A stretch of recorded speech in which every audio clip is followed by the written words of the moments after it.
तो ये जो टॉपिक है dynamics of circular motion in vertical circle, अब ये टॉपिक अभी क्यों आया, पहले क्यों नहीं आया? क्योंकि यहाँ पर देखो टॉपिक का नाम क्या है, डायनामिक्स। तो डायनामिक्स मतलब ये तो न्यूटन्स लॉ के साथ होना चाहिए। एक बार ऑलरेडी हम डायनामिक्स ऑफ सर्कुलर मोशन पढ़ चुके हैं, राइट?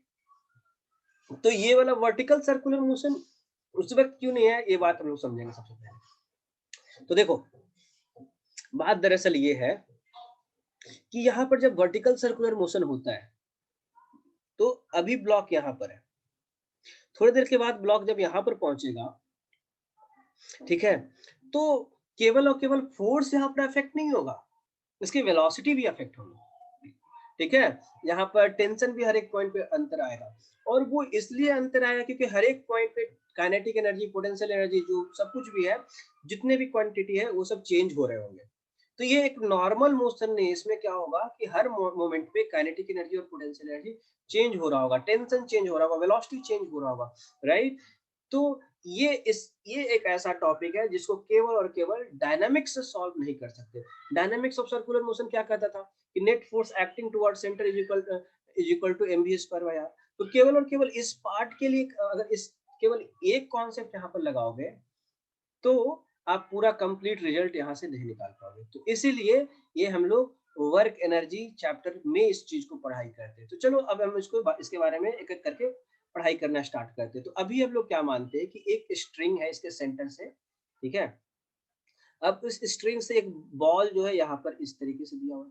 अब इस बॉल को अगर आप v वेलोसिटी टेंजेंट के अलोंग करोगे, मतलब अप्लाई करोगे, तो मे बी कुछ टाइम के बाद ये ब्लॉक यहाँ पर आएगा, हो सकता है कुछ टाइम के बाद ब्लॉक यहाँ पर आएगा, हो सकता है कुछ टाइम के बाद ब्लॉक यहाँ पर आएगा, ठीक है, और हो सकता है कुछ टाइम के बाद ब्लॉक यहाँ पर होगा, हो सकता है कुछ टाइम के बाद ब्लॉक यहाँ पर होगा, ठीक है। तो एक काम करते हैं, सारे पॉइंट को हम लोग ए बी सी डी से रिप्रेजेंट करते हैं। तो ए हो गया, यहाँ पर बी हो गया, यहाँ पर सी हो गया, यहाँ पर डी हो गया, यहाँ पर ई, यहाँ पर डी, यहाँ पर ई, ओके, सी फिर डी और यहाँ पर ई और एफ। तो देखो अगर एक एक करके चलते हैं, हर एक पॉइंट को थोड़ा सा समझने की कोशिश करते हैं, तो हर पॉइंट पे इक्वेशन कैसा होगा वो देखते हैं। देखो यहाँ पर टेंशन फोर्स जो होगा वो ऊपर की तरफ लग रहा होगा, और mg फोर्स क्या होगा, नीचे की तरफ लग रहा होगा। तो अगर ए पॉइंट पे इक्वेशन अगर लिखेंगे, ए पॉइंट पे इक्वेशन लिखोगे तो आप क्या लिखोगे, net force acting toward centre that is t minus mg is equal to mv square by r, right? अब यहाँ से tension at A is equal to क्या हो जाएगा, mg plus mv square upon r। ये हो गया आपका फर्स्ट। अगर आप बी पॉइंट पे पहुंचोगे तो यहाँ पर वेलोसिटी जो होगा वो कुछ इधर होगा, vb, है ना, और टेंशन तो हमेशा इधर अंदर की तरफ लग रहा होगा। अब mg फोर्स जो होगा वो नीचे लग रहा होगा, राइट? अगर यहाँ पर एंगल अगर थीटा होगा, दैट मीन्स यहाँ पर ये एंगल भी थीटा, दैट मीन्स यहाँ पर mg cos थीटा, मतलब mg का कंपोनेंट। तो इस मोमेंट पे अगर बी पॉइंट पे अगर हम लोग बात करेंगे तो क्या हो जाएगा, t minus mg cos theta is equal to mv b square upon r, right? तो यहाँ पर tension at point B is equal to mg cos theta plus mv b square divided by r। तो ये हो गया आपका second. उसी तरीके से हर पॉइंट पे चेंज हो रहा होगा, यहाँ पर भी जो टेंशन होगा वो इधर लग रहा होगा, ठीक है, यहाँ पर टेंशन इधर लग रहा होगा, है ना, और mg फोर्स जो होगा वो इधर लग रहा होगा, और वेलोसिटी जो होगा वो इधर की तरफ होगा। तो अगर यहाँ पर भी अगर देखा जाए सी पॉइंट पे, तो net force acting toward centre at C is equal to क्या होगा, mvc square upon r, right? तो ये थर्ड हो गया। तो यहाँ पर हर एक पॉइंट पे आप एक्सप्रेशन देख सकते हो चेंज हो रहा है। यहाँ पर कुछ और, यहाँ पर cos थीटा में आ गया, यहाँ पर तो mg वाला पार्ट है ही नहीं।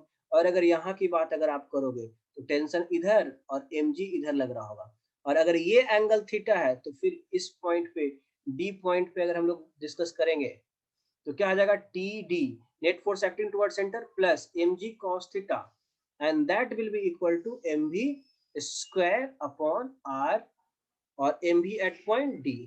तो इस तरीके से हर एक पॉइंट पे एक्सप्रेशन चेंज हो रहा होगा। अब एक चीज आप ऑब्जर्व करो कि देखो यहाँ पर टेंशन वाले पार्ट में mg और इतना mv स्क्वायर में, ठीक है, धीरे धीरे mg, यहाँ पर mg था, अब यहाँ पे cos थीटा हो गया, मतलब cos थीटा का वैल्यू तो 1 से तो कम ही रहता है, तो ये घटा टेंशन का वैल्यू, और घटा टेंशन का वैल्यू, यहाँ पर तो और भी घट गया, और देखो जब फाइनल इस पॉइंट पे पहुंचोगे तो टेंशन भी नीचे और mg भी नीचे, ठीक है, और यहाँ पे वेलोसिटी तो इधर रहेगा e, तो यहाँ पर क्या हो जाएगा t plus mg is equal to mv at point e square upon r। तो यहाँ पर t इज इक्वल टू जो होगा वो mv e square upon r तो होगा, साथ साथ mg यहाँ पर और घट जाएगा e पॉइंट पे। तो देखो, तो हम लोग ये कह सकते हैं कि सबसे बॉटम मोस्ट पॉइंट पे टेंशन जीरो, सॉरी मैक्सिमम, और जैसे जैसे ऊपर जाता चला जाएगा क्या होगा, टेंशन डिक्रीज होता चला जाएगा। एक चीज कि टेंशन नीचे से ऊपर क्या होगा, घटेगा। अब वेलोसिटी भी ऊपर से नीचे से ऊपर, जैसे जैसे ऊपर जाता चला जाएगा वेलोसिटी क्या करेगा, घटेगा। तो इस बात को सबसे पहले हम लोग लिख लेते हैं, ठीक है, क्या कि as we go up, ठीक है, velocity of moving object in vertical circle decreases, ठीक है, और वो क्यों, तो कंजर्वेशन ऑफ एनर्जी प्रिंसिपल से, ठीक है, and also tension in string क्या होगा, decreases from bottom to top, जैसे जैसे ऊपर जाएंगे तो that means T will be maximum कहां पर, at bottom most point, at bottom most point, ठीक है, और टी मिनिमम कहां होगा, तो एट टॉप मोस्ट पॉइंट,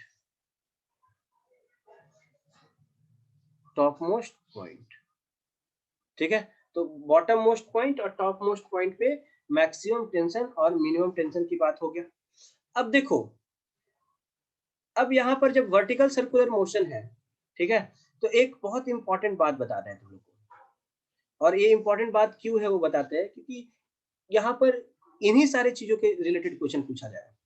जैसे अगर मान लो आपसे दो चीज से रिलेटेड क्वेश्चन पूछा जा सकता है, या तो फोर्स से रिलेटेड क्वेश्चन पूछा जा सकता है, या तो वेलोसिटी से, ठीक है ना। तो अगर वेलोसिटी से रिलेटेड इंफॉर्मेशन पूछा जाएगा, ठीक है, या तो वेलोसिटी या तो फोर्स टेंशन टी के रिलेटेड, तो वेलोसिटी के लिए हम लोग को क्या करना पड़ेगा, किसी दो पॉइंट के बीच में डील करना पड़ेगा, ठीक है। फॉर वेलोसिटी क्या करना पड़ेगा, वी नीड टू अप्लाई क्या करेंगे, conservation of energy between two points. अब कौन कौन से पॉइंट्स हो गए, तो जैसे अगर मान लो यहाँ का वेलोसिटी दिया हुआ है, दूसरे पॉइंट का वेलोसिटी आपको निकालना है, यहाँ का वेलोसिटी v1 है, ठीक है, तो आपको बिटवीन टू पॉइंट्स, तो कौन कौन पॉइंट्स होंगे, तो the point at which v is known, जहां पे अगर पॉइंट पे वेलोसिटी अगर नोन होगा, and the point at which v need to find, तो इन दोनों के बीच में अगर आपसे वेलोसिटी अगर निकालना रहेगा तो हम लोग ये करेंगे।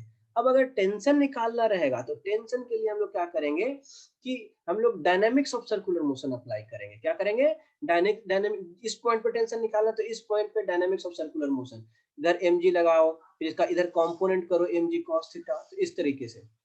तो यहाँ पर हम लोग लिखेंगे we need to apply dynamics of circular motion at a particular point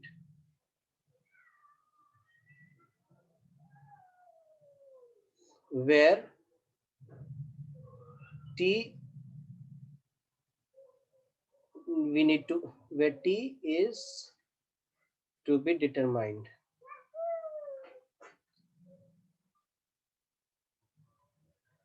चलो, ये सब तो बेसिक चीजें हो गए कि हाँ यहाँ पर हम लोग को ऐसा करना पड़ेगा, वैसा करना पड़ेगा। अब हम बातों से काम नहीं करेंगे, अब काम करेंगे डायरेक्ट।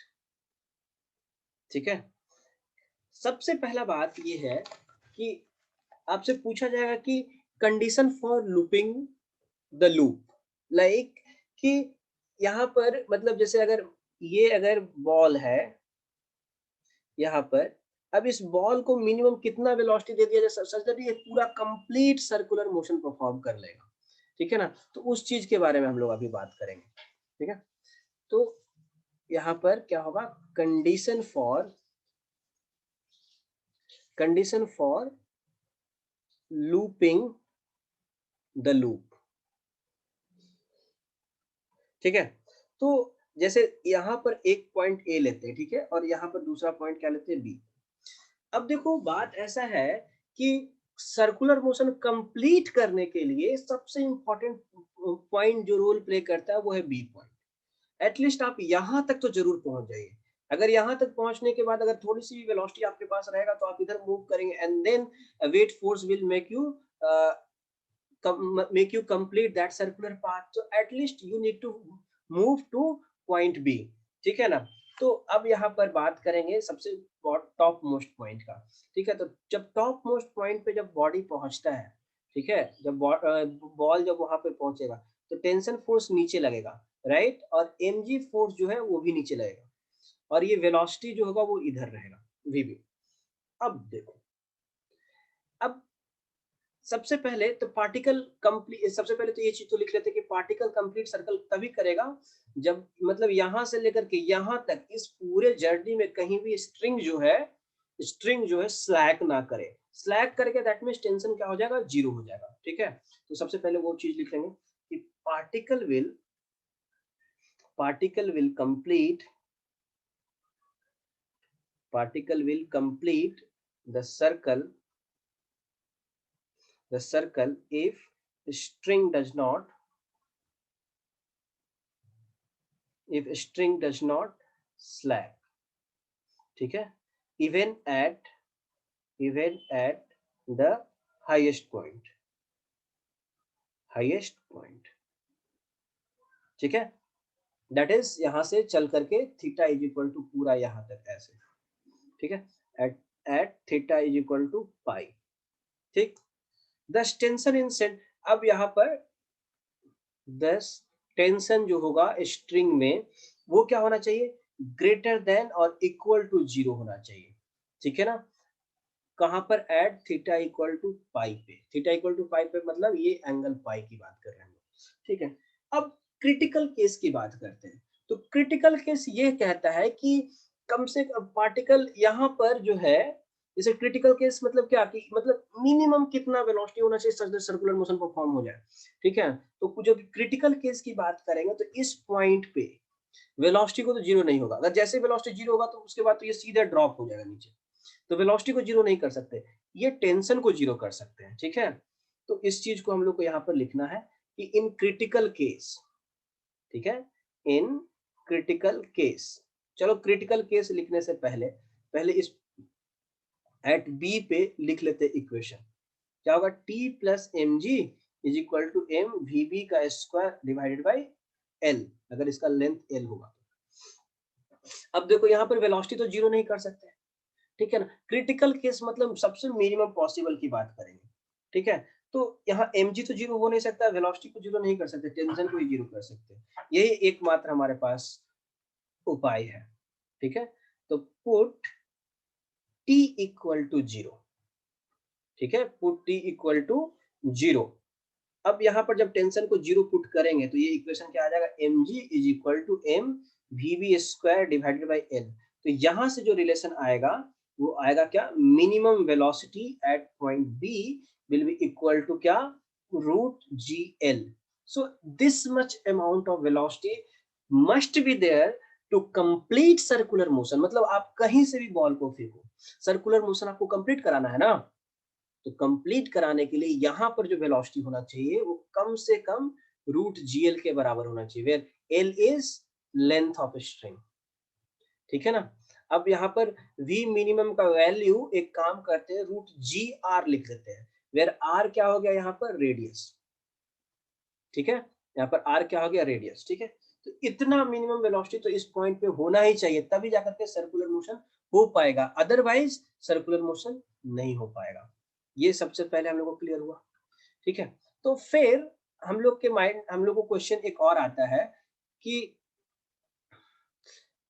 कि अगर यहाँ पर स्ट्रिंग जो है यहाँ से स्टार्ट करेंगे, ठीक है, यहाँ से स्ट्रिंग स्टार्ट कर रहे हैं, मोशन हम यहाँ पर से स्टार्ट कर रहे हैं, ठीक है, और इसका रेडियस कितना दिया है r। अब यहाँ पर v का मिनिमम वैल्यू कितना होगा, ठीक है, यहाँ पर a लिखते हैं कि find v minimum at a, ठीक है, minimum at a for complete circular motion, complete circular motion. तो इस पे अगर देखे जाए तो कैसे हम लोग डील करेंगे उसको समझते हैं। देखो अब क्या है कि यहाँ पर इसका रेडियस दिया हुआ है। अब देखो हम लोग को एक चीज पता है कि to complete circular motion, to complete circular motion, ठीक है, यहाँ पर एक पॉइंट लिए थे क्या बी, वीबी का वैल्यू कितना होना चाहिए, वीबी का वैल्यू कितना होना चाहिए रूट जीएल। तो यहाँ का वेलोसिटी आपको पता है, तो अब हम लोग को यहाँ का वेलोसिटी निकालने के लिए हम लोग को पता था क्या कि टेंशन अगर निकालना है तो उस पॉइंट पे डायनामिक्स और सर्कुलर मोशन लगाएंगे, अगर वेलोसिटी निकालना है तो हम लोग को दो पॉइंट के बीच में कंजर्वेशन ऑफ एनर्जी लगाएंगे, ठीक है। To complete circular motion v B should be कितना रूट जी आर, अगर यहाँ पर आर है तो यहाँ पर ये आर आपको लिखना पड़ेगा, ठीक है, VB is equal to root ji are, ठीक है। हम लोग क्या लगाएंगे, अप्लाई कंजर्वेशन ऑफ एनर्जी, कहाँ पे, between A and B, conservation of energy between A and B. Okay, now अब देखते हैं यहाँ पर, तो कंजर्वेशन ऑफ एनर्जी लगाएंगे तो यहाँ से जो भी जाएगा यहाँ से यहाँ तक, तो शुरुआत ऐसे कर लेते हैं, kinetic energy at A, potential energy at A is equal to kinetic energy at B plus potential energy at B, simple form, ज्यादा सोचना नहीं है, ठीक है। अब काइनेटिक एनर्जी एट ए क्या हो जाएगा आपका, हाफ एम वी ए का स्क्वायर। अब इसको हम लोग क्या मान लेते हैं, रेफरेंस मान लेते हैं। रेफरेंस मतलब यहाँ पे पोटेंशियल ग्रेविटेशनल पोटेंशियल एनर्जी कितना ले लेंगे, जीरो ले लेंगे, तो यहाँ पर क्या करेंगे, शुरुआत में जीरो, बाद में कितना करना है तो हाफ एम, और वेलोसिटी एट पॉइंट बी कितना दिया तो रूट जी आर का स्क्वायर, राइट, और पोटेंशियल एनर्जी वहां पे कितना आ जाता है एम जी, और देखो यहाँ से लेकर के यहाँ तक का जो हाइट का डिफरेंस है वो कितना है, तो टू आर है, ठीक है, यहाँ से यहाँ कितना है टू आर, तो यहाँ पर हम लोग क्या पुट करेंगे, टू आर पुट करेंगे, ठीक है। तो इसको जब सॉल्व करके लाओगे तो ये एम सबसे पहले क्या एम एम कैंसिल आउट होगा, तो यहाँ पर m cancel out, m cancel out, m cancel out, ठीक है। अब उसके बाद क्या है कि यहाँ पर v A square is equal to, यहाँ पर क्या आएगा जी आर प्लस टू, ये वाला जो टू टू है इधर जाएगा टू, और फिर g into two r, right, तो यहाँ से ये फोर जी आर, यहाँ एक और जी आर, तो v A is equal to कितना हो जाएगा यहाँ पर रूट फाइव जी आर, ठीक है। तो यहाँ पर root five g r velocity से आप बॉल को फेंकोगे तभी जाकर के सर्कुलर मोशन कंप्लीट होगा, और अगर उससे कम फेंकोगे तो सर्कुलर मोशन नहीं कंप्लीट होगा, ये बात है, समझ गए। तो ये एक्सप्रेशन जो है ना रूट फाइव जी आर, उसको आप लोग को याद रखना पड़ेगा, ठीक है। सो अब हम लोग यहाँ पर लिखेंगे कि if v at a is less than root five g are, ठीक है, फाइव जी आर से क्या रहेगा, कम रहेगा, देन सर्कुलर मोशन, ठीक है, circular motion will not be completed, circular motion जो होगा वो विल नॉट बी कंप्लीटेड। तो अगर सर्कुलर मोशन कंप्लीटेड नहीं होगा तो फिर क्या होगा, कहां तक बॉडी मूव करेगा उसके बारे में समझते हैं, ठीक है। तो देखो सबसे पहला काम ये करते हैं यहाँ पर, नेक्स्ट क्वेश्चन जो करते हैं ये कि जैसे अभी क्या है ना, अगर ये कंप्लीट सर्कुलर मोशन अगर नहीं हो रहा है तो हमारे पास क्या क्या चांसेस है कि जो भी वेलोसिटी आप दोगे यहाँ पर, जो भी वेलोसिटी आप दोगे यहाँ पर, बॉडी जो है केवल यहाँ ही तक आ पाएगा, इसके ऊपर ना जा पाएगा, या तो फिर मतलब अगर ए पॉइंट ये है, बी पॉइंट ये है, सी पॉइंट ये है, तो या तो एक कंडीशन हो सकता है कि ये सी पॉइंट तक पहुंच भी ना पाए, तो क्या होगा वो नीचे ऑसिलेट करते रहेगा ऐसे ऐसे, और अगर ये सी से ऊपर पहुंच जाएगा तो फिर वो दूसरा सिचुएशन हो जाएगा, ठीक है। तो सबसे पहले ये समझते हैं कि यहाँ तक condition for reaching that point C, ठीक है ना। v यहाँ पर कितना होगा, यहाँ पर एक चीज लिखते हैं क्या, condition, condition for oscillating in, oscillating in lower, lower half circle, ठीक है। लोअर हाफ सर्कल मतलब कि इस हाफ सर्कल के अंदर में, जैसे अगर मान लो यहाँ से वेलोसिटी दी है और बॉल यहीं तक पहुंच पाया, इससे ऊपर नहीं जा रहा, तो फिर वो वापस आएगा इसी पाथ्स को फॉलो करते हुए, और वो फिर इस तरीके से ऑसिलेट करता रहेगा हमेशा, है ना। तो उस चीज के लिए क्या होना चाहिए, अब इस कंडीशन को फुलफिल करने के लिए क्या होना चाहिए, v at c should be zero, यहाँ पर वेलोसिटी क्या हो जाना चाहिए, जीरो होना चाहिए, ठीक है। तो उस केस में इसको, इसका यहाँ का वेलोसिटी क्या लेंगे, तो यहाँ पर फिर से क्या करेंगे, देखो जब यहाँ पर वेलोसिटी एट c पता चल गया आपको जीरो रखना है, तो उसके बाद क्या करेंगे, अप्लाई करेंगे कंजर्वेशन ऑफ एनर्जी। तो कंजर्वेशन ऑफ एनर्जी क्या कहता है, kinetic energy at A plus potential energy at A is equal to kinetic energy at B plus potential energy at B. So kinetic energy at A is half mv का square plus potential energy, यहाँ पर ये level क्या है, zero होगा potential energy का, potential यहाँ पर जीरो हो जाएगा, प्लस यहाँ, यहाँ पर क्या हो जाएगा, यहाँ पर काइनेटिक एनर्जी जीरो और पोटेंशियल एनर्जी कितना हो जाएगा, mg into r, ठीक है। तो यहाँ से फिर से m और m कैंसिल आउट होगा, तो v इज इक्वल टू क्या होगा, 2gr, ये रूट में, ठीक है। तो यहाँ पर va का वैल्यू कितना होगा, √2gr, दैट मीन्स कि √5gr दोगे तो यहाँ पहुंचेगा, √2gr दोगे तो यहाँ पहुंचेगा, ठीक है। तो मतलब √2gr से लेकर के √5gr तक दोगे तो इधर जाएगा, ठीक है। तो यहाँ पर ये चीज लिखना होगा कि दो चीज लिखे होंगे क्या, if v lies between zero से लेकर के √2gr, क्या करेगा, body will oscillate in lower half circle, body या object will oscillate in lower half circle, in lower half circle, ठीक है। अब उसके बाद अगर वेलोसिटी का value if v is in between कितना, √2gr और √5gr, ठीक है। ये कंडीशन को अब हम लोग देखेंगे, यहाँ पर होगा क्या कि ऑब्जेक्ट या body, object will leave, leave circular motion in upper half circle, यहाँ पर अपर हाफ सर्कल में लीव करेगा। चलो यहाँ तक समझ आ गया।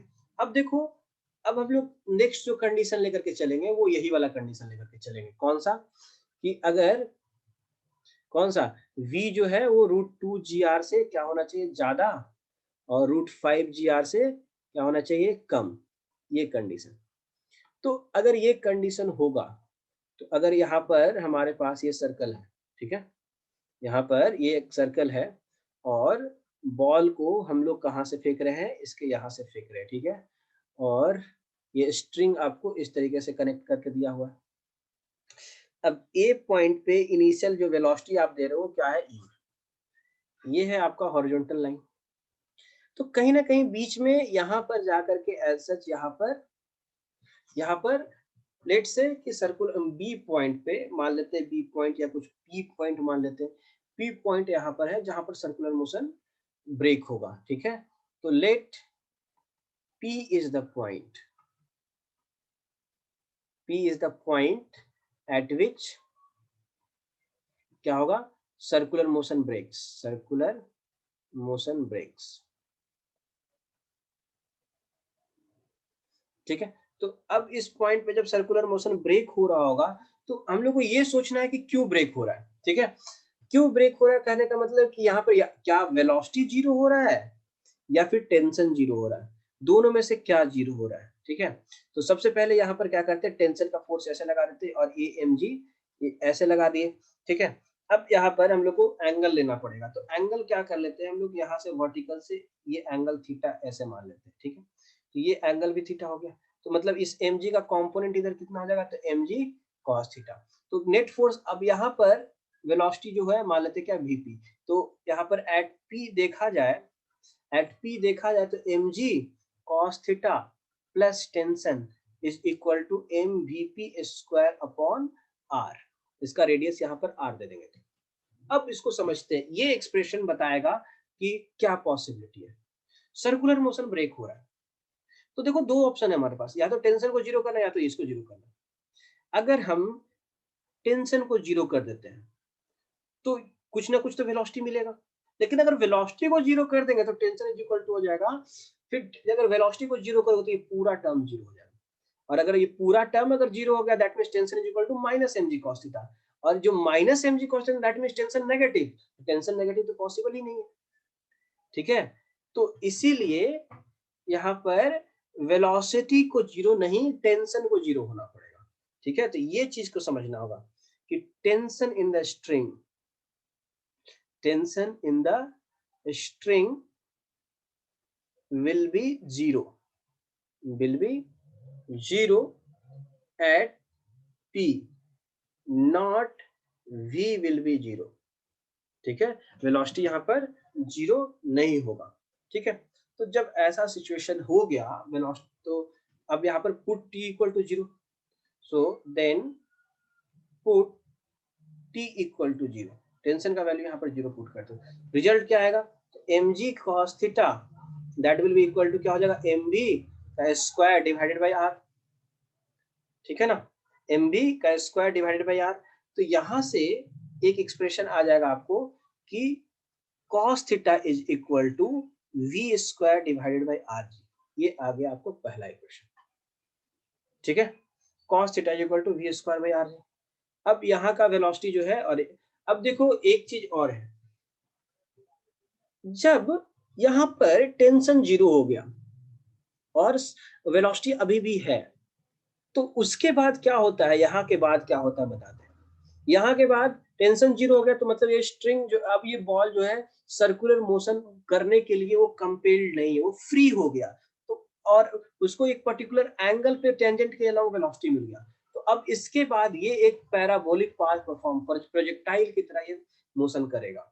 समझ रहे हो ये बात, वो प्रोजेक्टाइल की तरह मोशन परफॉर्म करेगा। ठीक है, अब देखो इस पॉइंट का वेलोसिटी हम लोग को नहीं पता है, आपको पता क्या है कि इस पॉइंट का वेलोसिटी आपको दिया हो, तो यहाँ पर अगर ये कितने एंगल पे अगर मोशन ब्रेक हुआ ये निकालना हो, अगर cos थीटा का वैल्यू निकालना हो, तो आपको यहाँ का वेलोसिटी निकालना पड़ेगा। cos थीटा का वैल्यू निकालने के लिए ये v का वैल्यू निकालना पड़ेगा। So for calculation of v we need to apply conservation of energy between a and p। ठीक है, क्योंकि अभी हम लोग पहले भी सीखे हैं कि वेलोसिटी के बीच में रिलेशन निकालना कैसे मुमकिन होगा, उसी तरीके से मुमकिन होगा कंजर्वेशन ऑफ एनर्जी लगा करके, राइट। तो अब हम लोग चलते हैं इस पार्ट में, क्या कि applying conservation of energy between कौन से ए एंड पी। तो शुरुआत में एनर्जी कितना है, mu स्क्वायर। ठीक है, that will be converted into किस में, तो सबसे पहले तो वहां का mv स्क्वायर हो गया, प्लस देखो इधर समझते हैं ये बात को, हाइट का कितना गेन हुआ, तो ये जो लेंथ होगा वो कितना होगा यहाँ पर r cos थीटा, तो यहाँ पर हम लोग क्या लिखेंगे, mg r into one plus cos theta, mg r into one plus cos theta, ये चीज होगा, राइट। अब यहाँ पर आगे बढ़ के देखते हैं, हम लोग को यहाँ पर v का वैल्यू निकालना है एक्चुअल में, right. So this m and this m and this m will be cancel out, right. ठीक है, ये m जो होंगे वो कैंसिल आउट होंगे, तो क्योंकि m जो होगा वो कैंसिल आउट होगा, अब इसके बाद आगे क्या होगा देखो, u square by two is equal to v square by two plus g r into one plus cos theta, है ना। और इधर ये तो हमारा सेकेंड इक्वेशन हो गया, और फर्स्ट इक्वेशन क्या था, cos theta is equal to v square upon r g, ये था हमारा सेकेंड इक्वेशन, है ना। अब इन दोनों क्वेश्चन, ये दोनों इक्वेशन, अब इसको थोड़ा सा और सिंप्लीफाई भी तो कर सकते हैं, u square is equal to v square plus two g r into one plus cos theta. ठीक है, ये इक्वेशन नंबर वन कर लेते हैं। ठीक है, यहां तक आ गया। अब अगर हम लोग को अब क्या निकालना है, अगर यहाँ से वेलोसिटी का वैल्यू निकाल सकते हो आराम से, तो v square is equal to कितना होगा, u square minus 2gr into 1 plus cos theta, right. तो ये आ गया वैल्यू। अब यहाँ से आप क्या कर सकते हो कि putting v square value in 1, कितना हो जाएगा, cos theta is equal to कितना हो जाएगा, u square minus 2gr into 1 plus cos theta divided by कितना हो जाएगा, जी आर से डिवाइड कर देंगे, राइट। तो यहाँ से आप इसको सिंप्लीफाई करके कॉस थीटा का वैल्यू निकाल सकते हो आराम से। ये जी आर जो इधर से फिर से हम लोग को ले जाना पड़ेगा, G R cos theta is equal to U square minus 2gr plus 2gr, okay, यहाँ पर फिर से minus 2gr cos theta. So this 2gr to उधर जाएगा तो क्या आ जाएगा, 3gr cos theta, right. 3gr cos theta is equal to क्या हो जाएगा, u square minus 2gr, right. अब और यहाँ से फिर cos theta is equal to मिलेगा कितना, u square minus 2gr divided by 3gr। अब देखो ये भी चीजें याद करना उतना भी हमारे लिए प्रॉब्लम वाला नहीं है, ठीक है, आसानी से याद किया जा सकता है। कैसे उसको समझते हैं, देखो लोअर हाफ सर्कल में जाने के लिए कितना स्पीड चाहिए था, √2gr, उसको स्क्वायर कर दिए तो उतना ही तो घटा रहे हैं, राइट, उतना ही घटा रहे हैं जितना लोअर हाफ में जरूरत था, तो उतना घटा दिए। अब देखो यहाँ था 2gr और ऊपर में क्या था 5gr, तो दोनों को घटाएं तो वो रेशियो नीचे में आ गया, ठीक है। ये जस्ट एक तरीका याद करने के लिए कि ऊपर में 2 और नीचे में 3, क्योंकि टोटल मिलकर होता है कितना 5, बस ऐसे ही कुछ भी फालतू का लॉजिक, ठीक है। चलो अब ये सब सारी चीजें हो गए। अब हम लोग सारे कंडीशन को हम लोग समझ रहे हैं। अब यहाँ पर अब क्या करते हैं, इस पूरे चीजों को समराइज करते हैं, ठीक है। अगर यहाँ पर ये पॉइंट ए है, ठीक है, अब ये यू ए का वैल्यू अगर √5gr से ज्यादा रहा, एक कंडीशन, अगर यू ए का वैल्यू √5gr के बराबर रहा, यू ए का वैल्यू कहाँ कहाँ रहेगा, लाइज बिटवीन, ऐसे होता है ना, कहाँ से कहाँ तक लाई करेगा, तो √2gr से, ऐसे कर लेते हैं, √2gr से √5gr तक, ठीक है, इस तरीके से।